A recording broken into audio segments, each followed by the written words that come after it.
'cause this house is not a home without my baby. Where are you now when I need you most?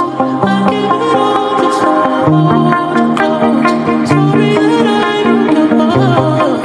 your heart. Hello mga kapakals! Good day Davao! Biyaheng Davao Oriental naman tayo for today's video. Parang ang tagal ko na ngang hindi nag long form video at hindi nagbakasyon. Pero actually may mga trips din kami na hindi ko na kinukuhanan. So sa araw na ito ay first time naming bumiyahe papuntang Baganga. Maaga kaming umalis mga 6 AM sa Davao City dahil hindi nga kami kabisado sa lugar at sa Waze na kami umasa kaya inagahan na namin.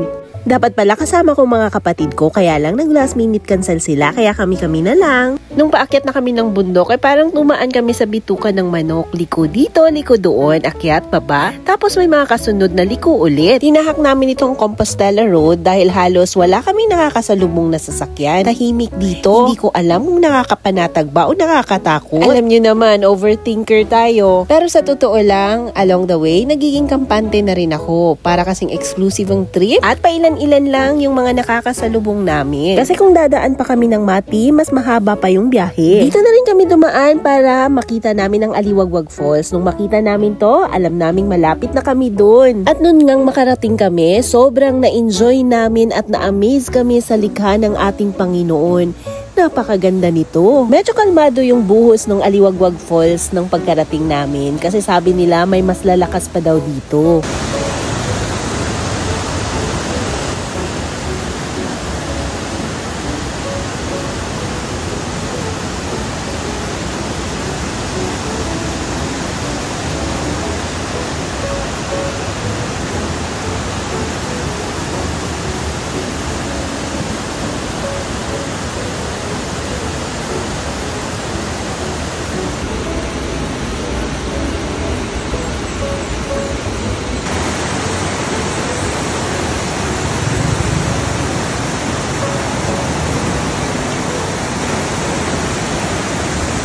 Pagkatapos nga namin mag-sightseeing sa Aliwagwag Falls, ay dumiretso na kami papuntang Baganga. Medyo natagalan nga kami doon sa Aliwagwag dahil ang daming pictures at video na kinuna namin. Narating namin ang Baganga ng 4 hours drive. At tumaan kami muna dito bago kami nag-head over doon sa aming pupuntahan na Cairo Beach Resort. Dahil hindi nga kami familiar kaya nagtanong kami sa mga locals at ang babait naman. At nakarating na nga kami, nandito lang pala ito sa May Lambahon. Magkakaroon ako ng separate video sa resort na to. At pagkarating namin ay pinakain kaagad kami nung may-ari. Grabe naman! After our 4 hours drive, ganitong tanawin ang bubungad sa'yo. Diba?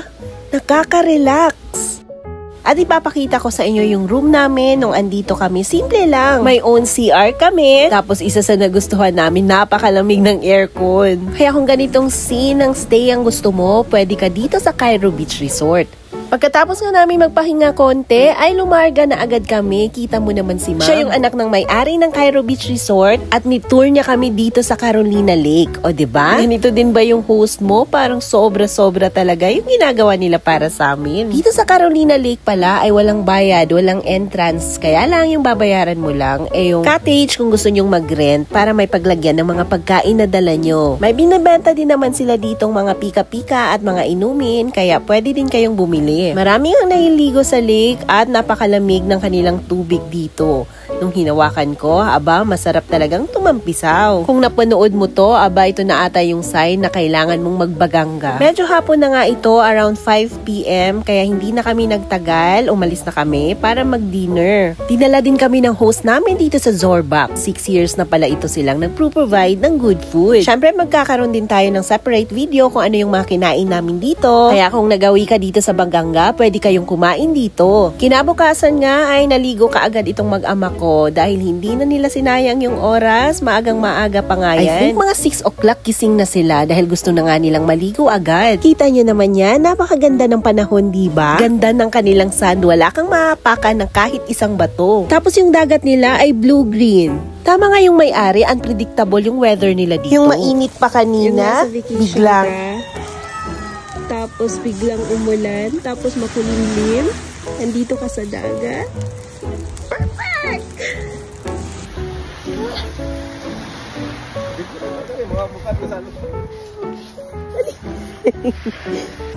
At nung second day, ito naman yung breakfast namin, tuyo at itlog. Tapos may sausawan pa yung maanghang na suka. Ay, solve na solve talaga.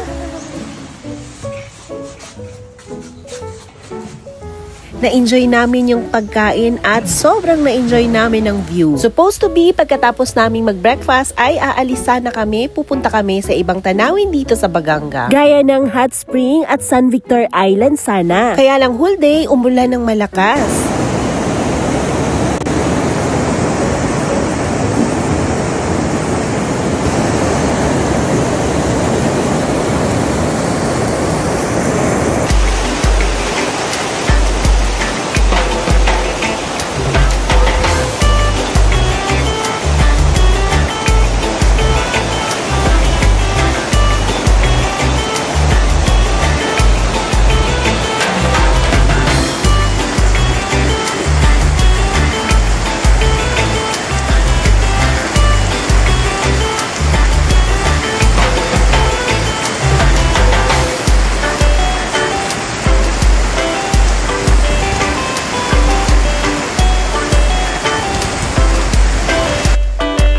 Kahit ang malakas na ulan na yan ay hindi kami napigilan, naligo pa rin kami. Ganitong weather kaya yung gusto namin ni Daddy. Yung makulimlim, tapos umuulan, tapos nasa dagat ka, aba. Napakasarap ng feeling maligo sa ulan habang nakatampisaw sa dagat.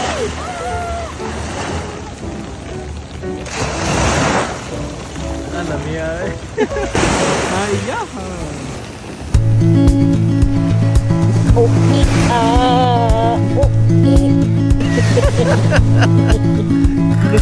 Wish that I could stay. Wish for this moment to never go away. But it's all in my mind. Though I know that there is nothing to find. You're a beautiful sight in the sun. Kinagabihan nga ay kain na naman. Dito naman yan sa Delmore's Grill. Namalikmata ata ako kasi yung pagkabasa ko, Delmo. Siyempre may another separate video tayo kung ano yung mga kinain namin dito sa Delmore's Grill. At gagawa ko ng separate video para dito. Third day, nagahan na namin ang pag-alis dahil tinignan ko na talaga ang weather update. Siyempre bago tayo umalis, kailangan nating maglinis. Malaking tulong na din ito sa kanilang mga staff para hindi na mapagod pa.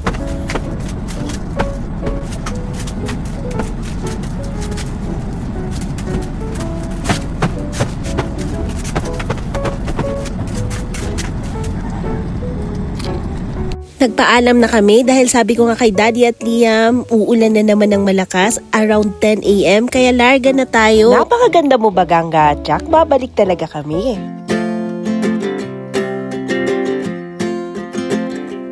We got time on our side. We're in a state of hope. I need you on my fire. I want you. At bago nga pala kami umuwi, ay dumaan muna kami sa Kidablangan para mag-breakfast kasama ang inaanak namin at ang asawa ng pinsan ni Daddy. Nagkita kami ni Nefa at Jonah. Pagkatapos aming mag-breakfast, ay biyahe na agad kami pa uwi.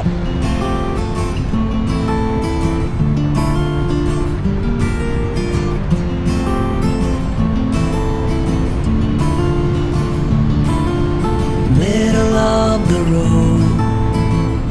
Just the feeling of a distant melody unknown. I was doing fine. I minded my own business. Nasa mga 12 noon na kami nang makarating ng Tagum, kaya dumaan kami dito sa Punong para mag-lunch. At ayun lang po for today's video mga kapakals.